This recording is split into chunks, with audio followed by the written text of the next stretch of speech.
Hey everyone, welcome to the channel. I'm here with an RSL roster update, and yeah, I'm excited to be here.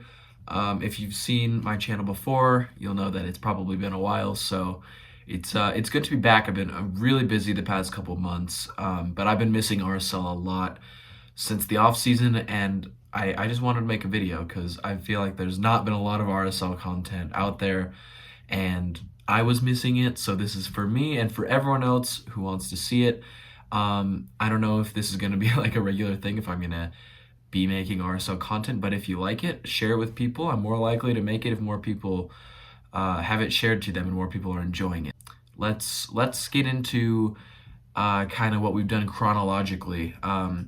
So I think we started off with our roster decisions, and I'm just going to read out the list of players that will not be returning. Kevin Bonilla, Michael Chang, Zach Farnsworth, Tomas Gomez, Eric Holt, Bertrand Jacqueson, Benji Michel, Haziel Orozco, Elijah Paul, Delence Pierre, Rubio Rubin, and Marcelo Silva all will not be returning next season.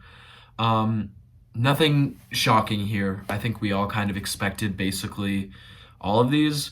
But yeah, definitely some players that we're going to miss. Marcelo Silva has been with the team since like 2017. Great servant to the club. We really appreciate you, Marcelo. Always staying behind, appreciating the fans, signing autographs, and spoke pretty good English too. So yeah, we're gonna miss Marcelo. Great guy. He was here for a long time. He was our captain that one season when Dami was injured.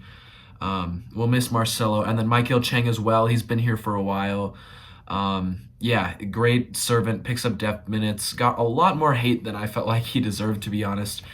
Great crosser. He was probably the best crosser on the team. That's one of the skills that I always really admired about Chang. Besides this, Eric Holt had his bad moments, but we have to appreciate him for being with the team. Benji Michel, it's honestly too bad that we really only saw him like twice. He looked like he had some potential. Same with Orozco. I know a lot of people really liked Orozco in his 9 or so games that he had with us. I feel like we can't accurately judge it because we haven't seen him play in so long, but it's a shame because we kind of thought we might have had something special. And then Rubio Rubin had that epic bicycle kick. I was at that game. That was sick. Besides that, like, there's not much else good that I remember from Rubin. Besides just from his first season where he came in really hot and everyone was really enjoying him. So that move makes sense just because he was taking up a really big chunk of our salary. It'll be nice to free up some space, but yeah, thank you, Rubin, and goodbye. So that's kind of what we got for our roster decisions. Yeah, really nothing too crazy. We won't really be needing to replace any of these guys, just like a few depth spots here and there, but we also already had our super draft, so those guys will hopefully be filling in for a lot of these guys that we cut and replacing those spots. Okay, so then we picked up Tyler Wolf from Atlanta for $50K in GAM. For me, this seems like a pretty good deal. Really low risk. It's just $50K. Like, we're not risking anything for a young, interesting, exciting player that I'm interested to see how he fares. He's a winger.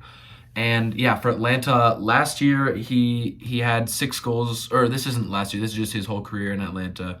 19 starts, 6 goals, 2 assists, and 53 appearances. So he never really broke into a starting role, but he was a depth minutes contributor for them. And maybe we can be the ones to unlock him. I mean, if there's anyone, if there's any coach in the league that you would trust with this, it might be Pablo Mastroeni, just saying. And I know a lot of Atlanta fans loved him, so he was a fan favorite for them as well, which is exciting. He should be someone that we can get the whole fan base to root for. Obviously, the son of Josh Wolf, U.S. soccer legend. So there is that comes with his name. And yeah, I think this looks like it should be hopefully, like, it could turn into something good. And if it doesn't, then like whatever, we gambled 50K, like that's not really that big of a gamble. So hopefully we can really unlock something in Tyler Wolf, and I think this is something that we can all be excited about. He can eat up depth minutes that we maybe lost with Chang. All right, now next up, we picked up a striker, Forster Ajago, in the re-entry draft. He was on Nashville last season, played sometimes for Nashville's first team and sometimes for their second team, so he was kind of borderline in that zone. He actually scored 2 goals in the CONCACAF Champions Cup in his debut game, so he had a really impressive debut, it sounds like, for Nashville, and we will be competing in the Champions Cup this year, so I don't I don't know if that's really going to help, but he does have Champions Cup experience, and he's a striker. So depth minutes for sure. Could be a Monarchs player, could be first team. I'm hoping first team. I think he's probably good enough. He seems to be really physically gifted, strong, fast, just a powerful player. So hopefully we can, use him to eat up some depth minutes if needed, and who knows, maybe he's going to be a steal. Now, we actually haven't had like an official announcement for him, which is a little weird. Like, I don't know if we're supposed to announce that we signed him or whatever. I know all I know is we picked him up in the re-entry draft. So is he even like officially on our team yet? I'm not really sure. If anyone knows, like, please let me know because I am curious. Now, the next move that we made, we signed Elias Manuel from the New York Red Bulls.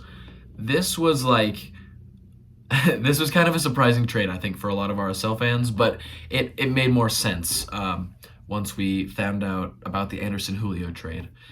So yeah, we picked up Elias Manuel and 4 super draft picks, and in exchange we gave the Red Bulls 700K in GAM and a sell-on percentage of Manuel. So I'm actually really high on this trade. I think 4 super draft picks, like, those are a lot more valuable than I think the Red Bulls and a lot of other MLS teams value them at.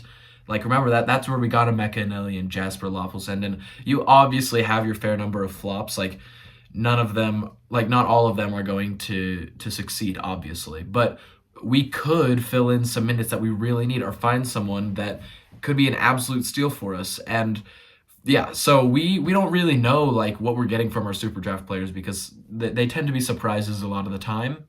But 4 super draft picks, I'm really high on that. And then Elias Manuel seems to be definitely the Anderson Julio archetype, like very fast, always off sides, inconsistent, but scores some bangers. And that sounds exactly like Anderson Julio. That's what I've heard from Red Bulls fans.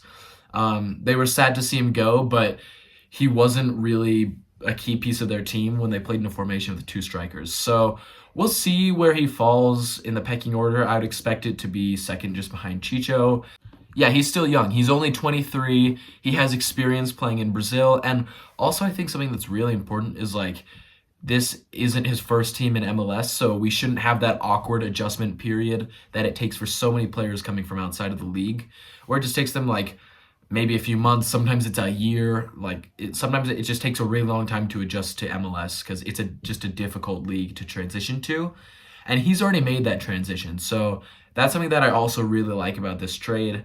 700K, like that's a good chunk of money. But I think it could be worth it because of the super draft picks as well. So I'm high on the super draft picks. I think Manuel could be a good player for us.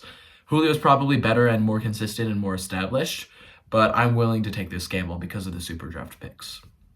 All right, now our final trade, and probably our most interesting trade as well. We traded Anderson Julio to Dallas and got Sam Junka and 500K in GAM as in return. So if you don't know about Sam Junka, he's he started with Houston, then he went to Dallas a few years ago, and he's kind of this left back, center back hybrid role.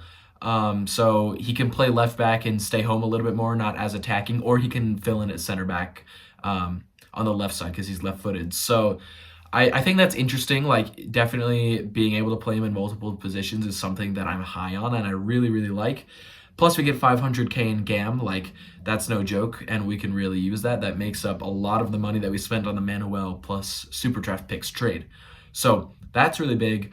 We're giving them Anderson Julio, which I know this split opinions on a lot of RSL fans because we really have loved Anderson Julio in his time here. He scored some bangers.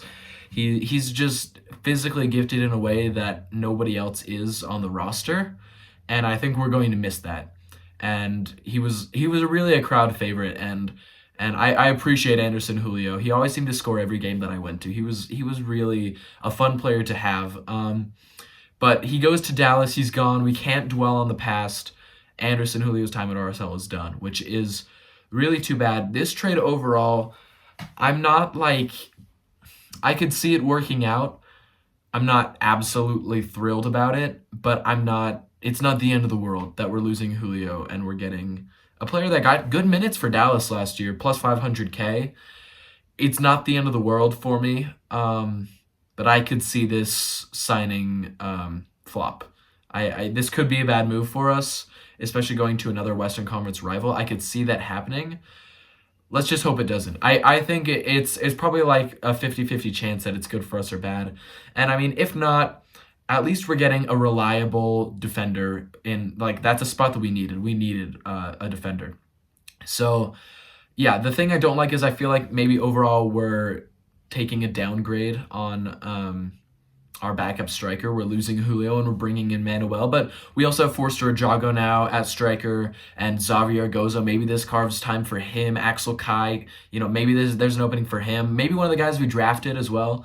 So we have lots of options at striker, and we're getting Sam Junka, who I'm trying to figure out where he fits into this team, because our play style was, and I'm assuming still will be this season, Katranis is the fullback that bombs up, and then we morph into a back three, and it's whoever the right back is staying home. Quinton, Javane Brown, Brody, Hidalgo, whoever that is, will be staying home as more of a right center back. And Junka is a left back center back hybrid, so he's more the one that stays home, but he plays on the left side. He's left footed, so I'm not really sure how this is going to work. I'm interested to see, do we play him at right back, or do we just shift our whole system to make the right back push up and Junka will stay home as the left back center back hybrid? Or maybe the plan is just to have him be a center back depth piece, which I can see that happening. Either way, I think it'll be nice to have more depth. We've been asking for defensive depth, and I think we still need more. Like, this is great. I would love just one more center back depth signing. I think we're good at right back. I would love a starter, like a clear starter at right back. I have no idea who's going to start. It could be Quinton, Brown, Brody, or Hidalgo, and I wouldn't be surprised. So we'll see on right back. Left back, we know it's Katranis, but Brody's like our first backup. So it's nice to have Junka here, because I think Brody, for me, it's about time to see Brody go. But who knows? The level just feels a little too high for him. So having another left back, I like. Yeah, I would like one more center back. I think that's where we're standing on depth.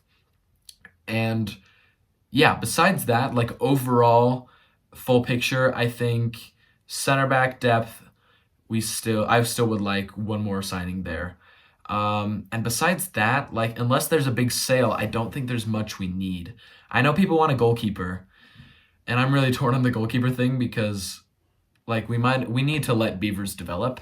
We can't expect to sell him for a whole bunch of money if he's never playing. So I'm kind of wanting to just ride with Beavers. Maybe we'll sell him in the summer and then we buy a new goalkeeper to replace him, or we sell him next winter and we buy a new goalkeeper to replace him.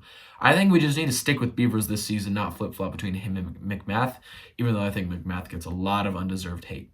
So that's kind of where I'm standing on the team. Strikers were looking great. Wingers were good unless we sell Luna. Midfield were good unless we sell Ojeda. Goalkeepers were good unless we sell Beavers. Those are the three players that I would probably look out for the most to see if we're selling them this summer, most likely, because a lot of sales happen in the summer. So if we're going to sell someone, I would expect it to be this summer.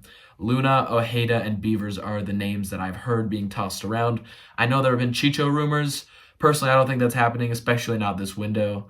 But we'll see. Hopefully Chicho can just get his groove back and we'll be all set for this season. So anyways, I'm feeling like this roster is standing in a pretty good place. I'm liking where we're heading going into the new season. Let me know if you want to see more of these just short and sweet videos, and I'll see you guys all next time.